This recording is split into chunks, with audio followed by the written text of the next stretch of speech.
আসসালামু আলাইকুম প্রিয় দর্শক, জানিয়ে দিব এখনকার আলোচিত সকল দেশীয় খবর। শুরুতেই জানিয়ে দেব সংবাদ শিরোনামগুলো।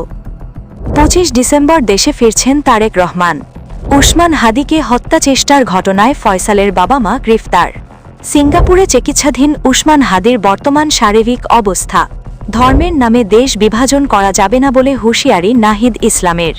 নির্বাচন ও গণভোট বানচালে অপতৎপরতার অভিযোগ সাইফুল হকের। প্রিয় দর্শক, এতক্ষণ দেখছিলেন সংবাদ শিরোনামগুলো, এখন জানাবো বিস্তারিত খবর। 25 ডিসেম্বর দেশে ফিরছেন তারেক রহমান। বাংলাদেশ জাতীয়তাবাদী দল বিএনপির ভারপ্রাপ্ত চেয়ারম্যান তারেক রহমান তার দেশে ফেরার নির্দিষ্ট তারিখ ঘোষণা করেছেন। বিজয় দিবস উপলক্ষে লন্ডনে আয়োজিত এক আলোচনা সভায় তিনি জানান যে আগামী 25শে ডিসেম্বর তিনি ইনশাআল্লাহ দেশে ফিরে যাবেন। দীর্ঘ 18 বছর প্রবাস জীবন শেষে তার এই প্রত্যাবর্তনকে ঘিরে নেতা কর্মীদের মধ্যে ব্যাপক উদ্দীপনা বিরাজ করছে।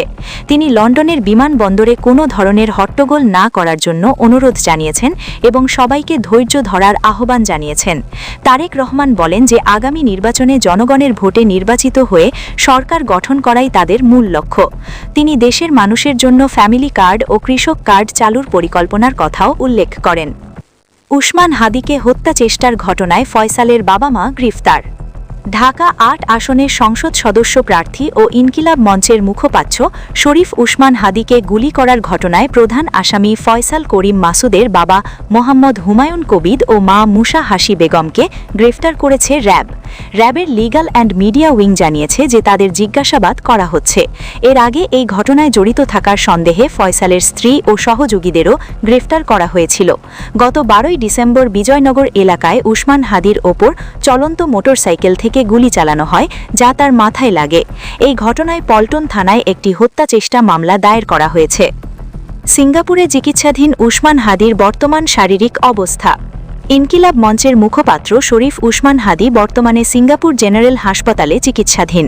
তার ভাই উমর বিন হাদি জানিয়েছেন যে হাদির শারীরিক অবস্থা বর্তমানে স্থিতিশীল রয়েছে, তবে তার পরিস্থিতি অত্যন্ত সংবেদনশীল। চিকিৎসকরা জানিয়েছেন যে তার আরও একটি অস্ত্রোপচারের প্রয়োজন রয়েছে, কিন্তু বর্তমান শারীরিক অবস্থা সেই অস্ত্রোপচারের জন্য এখনও উপযুক্ত নয়। এর আগে তাকে এয়ার অ্যাম্বুলেন্সে করে সিঙ্গাপুর নিয়ে যাওয়া হয় এবং পৌঁছানোর সাথে সাথেই তাকে পূর্ণাঙ্গ পরীক্ষা নিরীক্ষার আওতায় আনা হয়। উসমান হাদির দ্রুত সুস্থতার জন্য দেশবাসীর কাছে দোয়া চাওয়া হয়েছে। ধর্মের নামে দেশ বিভাজন করা যাবে না বলে হুঁশিয়ারি নাহিদ ইসলামের। জাতীয় নাগরিক পার্টির আহ্বায়ক নাহিদ ইসলাম বলেছেন যে ধর্মের নামে বা অন্য কোনো ধর্মের দোহাই দিয়ে দেশে বিভাজন সৃষ্টি করা বরদাস্ত করা হবে না।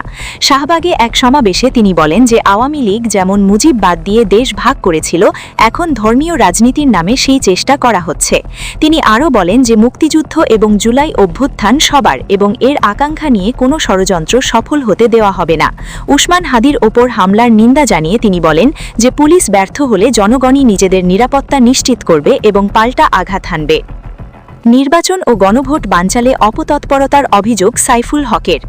বিপ্লবী ওয়ার্কার্স পার্টির সাধারণ সম্পাদক সাইফুল হক বলেছেন যে নির্বাচনের তফসিল ঘোষণার পর থেকে একটি মহল নির্বাচন ও গণভোট বানচাল করতে সক্রিয় হয়ে উঠেছে।